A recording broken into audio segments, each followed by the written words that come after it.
Nuzlocking a game where every door leads to a random place on the map, and as you saw there, can end the run at any given moment, might be one of the craziest Pokemon challenges ever attempted. But since I want to become the best player on the planet, of course, I'm gonna be the crazy one to do it. For the first few attempts, I realized I wasn't making much progress. Whether it was losing to an NPC with higher level Pokemon, getting lost or trapped in the Elite Four rooms, it was always back to square one.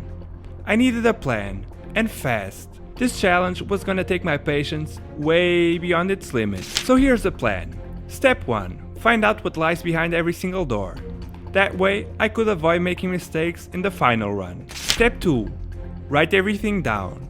The locations of TMs, items, and where each door leads to. For that, I pulled up my notes app and started mapping everything out. Step 3.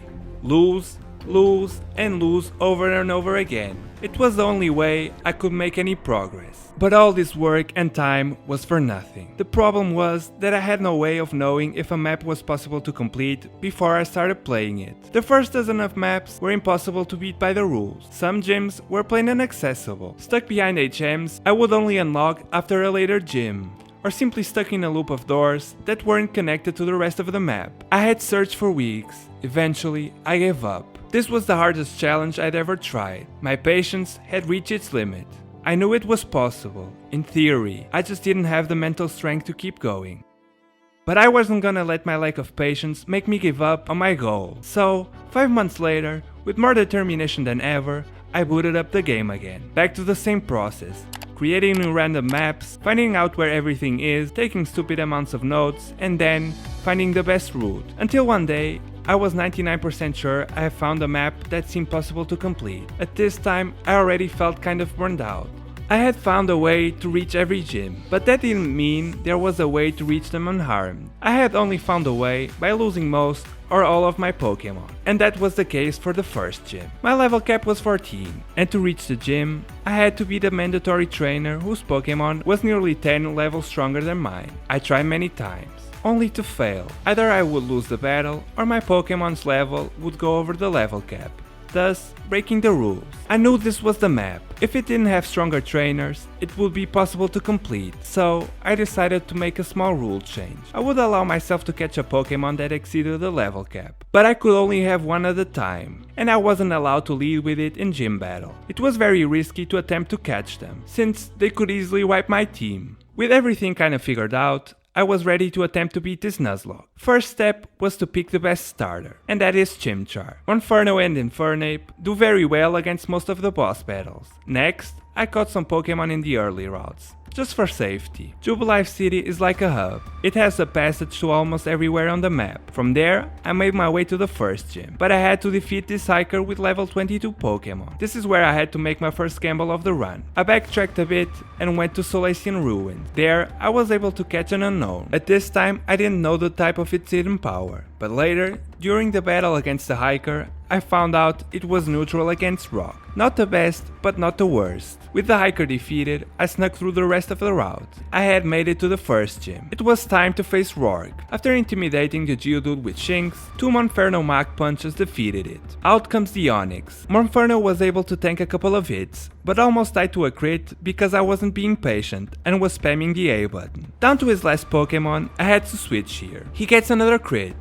Another close call, but we get through the first gym unharmed. It should have never been this close. On to the next one. To reach the next gym, I had to avoid some really high level trainers once again, and even the wild Pokemon were tough. I decided to risk it and try to catch my Mount Coronet encounter in this section because I had less to lose, and also just in case I wasn't able to avoid one of those trainers. I ran into a level 37 Bronzong and was able to catch it first try. After some cheeky grunt avoids and some easy battles, I arrived at the second gym. The trainers there were easy to beat with the mons I had. So now I was faced by the grass leader. Oh, grass, the thing I didn't see or touch during the making of this video. Well, Staravia beat her first 2 Pokemon. I then pivot to Monferno and get Stun Spore. The Rose Ray doesn't deal that much damage. And then 2 Flame Wheels knock it out. To make it to the 3rd gym, I have to go south from Snowpoint City and beat very high level non-avoidable trainers. This was one of the hardest parts of the Nuzlocke. I lost many runs here, either to the trainers or trying to catch high level Pokemon that could beat those trainers. Every single battle in this section was deadly. I made it out of the first one just by the skin of my teeth.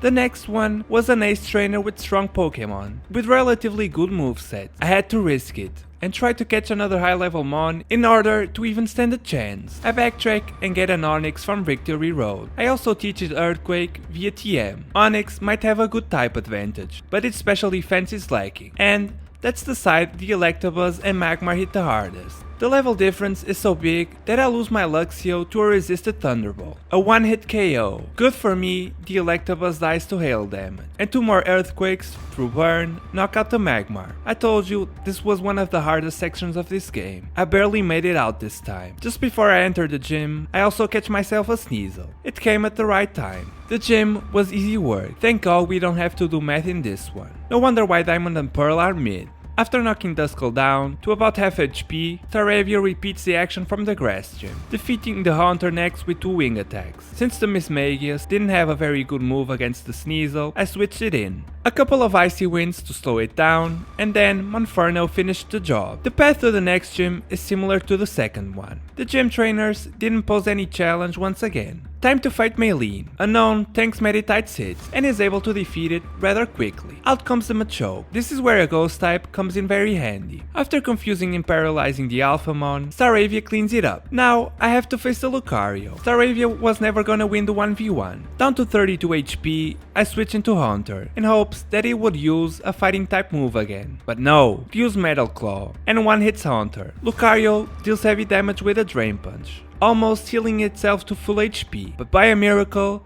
Monferno gets a crit Flame Wheel and wins us the battle. Honestly, I don't know if I would been able to win the battle without the crit. With half of the gyms done, we move to the next one. Funnily enough, it is located in the house right next to where it's supposed to be at. With no electric types left, my time going through the gym wasn't the best. It took some focus, but we got to Crash Awake unharmed. Barely surviving a bite from Gyarados, Unknown fires back with an electric type hidden power. A handful of switches had to be done to wear out the Floatzel with residual damage, in order for Staraptor to be able to knock it out in one hit. 2 extra sensories from Bronzong gave us the right to the 5th badge. The next gym is located in a house in Sandgem. At this level cap, I was able to evolve Monferno into Infernape. And when I tell you Infernape eats this gym for breakfast, it really does. Cue the monkey montage.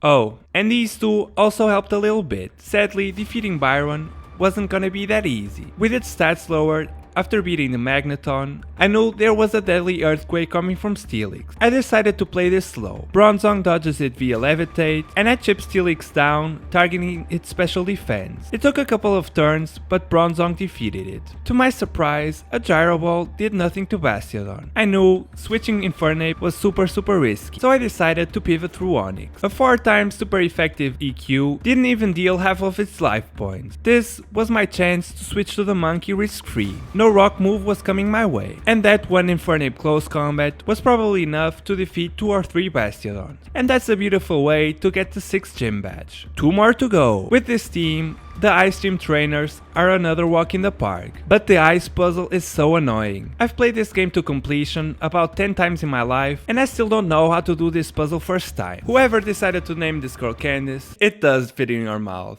Back to the adult stuff. A Mach Punch destroys her first Pokemon. An Infernape close combat also one hits the Piloswine. With my stats down, I switch into Bibarel, who, after putting Frostlass to sleep, cleans up with a Rollout. Honestly, I don't even know if Rollout can miss if a Pokemon is asleep, but it turned out well, kind of. With Bibarel being locked into Rollout, it's an easy target for the Abomasnow. But Monkey always gets the payback. Finally, on the way to the last gym. Upon arriving there and battling the trainers, I quickly found out that I might not be able to beat Faulkner without losing key Pokemon for the Elite Four battles. So I went out and got the rest of my encounters before I faced him. I lead with Rhydon against his Jolteon. After dodging an Iron Tail, Rhydon one hits it with Earthquake. Out comes his Raichu. Rock types aren't known for their special defense, so I had to switch to keep it healthy for later. I send out my Gardevoir, but It also has Signal Beam. I completely forgot. A Payback Psychic got it to low HP, but it wasn't enough.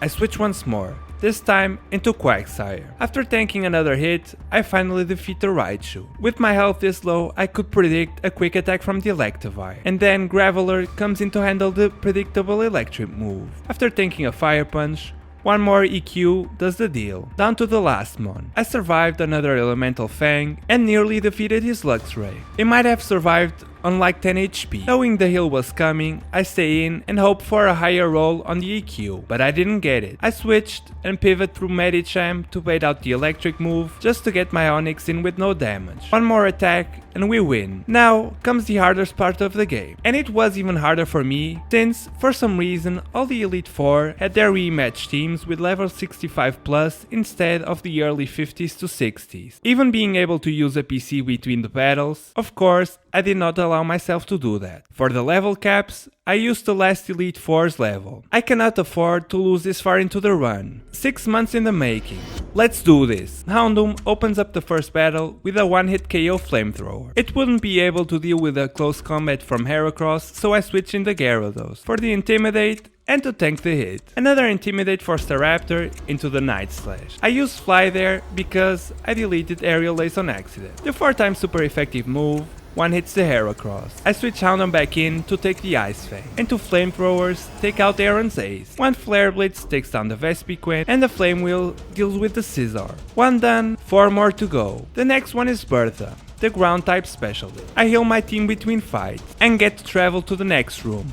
This time, it's across the map, not down the hallway. For this fight, I lead a Abomasnow. 1 Giga Drain is enough to beat the Whiscash. After some calculations, I knew I couldn't KO the Gliscor with Ice Shard, so I switched. I decided to test Waterfall's damage, but it doesn't do enough. The Gliscor can 2-shot me. Predicting the heal, I use Yawn. Then I switch in Gyarados to dodge GQ. Now, with 1 guaranteed turn of sleep, I set up with Dragon Dance. 1 Ice Fang deals with the Gliscor, 1 Waterfall for the Golem, another one for the Rhyperior, and one last one for the Hippo. But it survives. I still was pretty safe there, so after healing, 2 more Waterfalls finished the battle off. To beat Flint, my plan was similar. Try to set up Gyarados and sweep. But someone else decided to put in the work that day. A close combat finishes off the Houndoom. With my defenses lowered, a switch was bound to happen there. 2 in 1 play with Gyarados, dodge the Quake and Intimidate. But it was right then and there that I found out Infernape had Thunder Punch. In comes the king of all Pokemon, one-shotting the Infernape after taking a hit. No risk in trying the same with Rapidash. Dude, what the hell?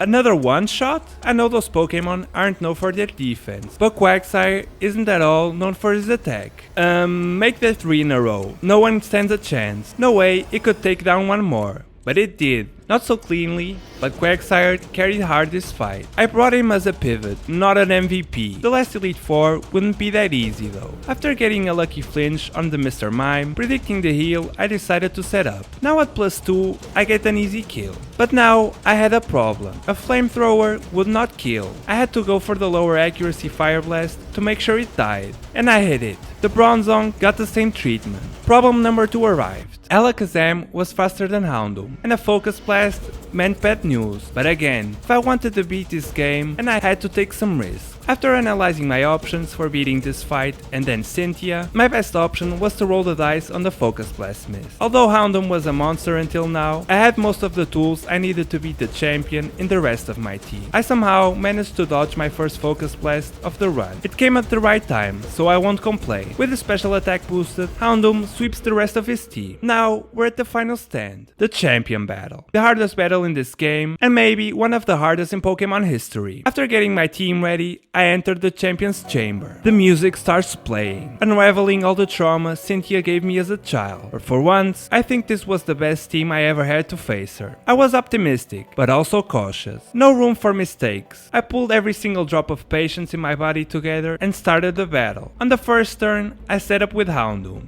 Reviewing the footage now, the best play would have been to use Nasty Plot twice. The Spiritomb wasn't really a threat. That's one misplay already. Even though I got the kill, my Logic wouldn't let me off so easily. Everyone knows how toxic this thing is. Maybe a +4 Dark Pulse would have done the job there. Abomasnow takes the serve. I started chipping at it with Giga Drain. Between me healing and Cynthia's full restores, no one was making any progress. I decided to switch since I probably would have died to her Mirror Coats, but so does she. I get a yawn off and try to set up Houndoom once more. Togekiss leaves the flamethrower, but the hail damage knocks it out. I'm in a very good position at the moment. This time my Logic was in Dark Pulse range, so I went for it. Now, the Pokemon who gave nightmares to every kid that has ever played this game. Cynthia's Garchomp. No way I was faster there. I took the chance and lost Houndoom. I brought Abomasnow just for this moment, but Ice Shard does little to no damage.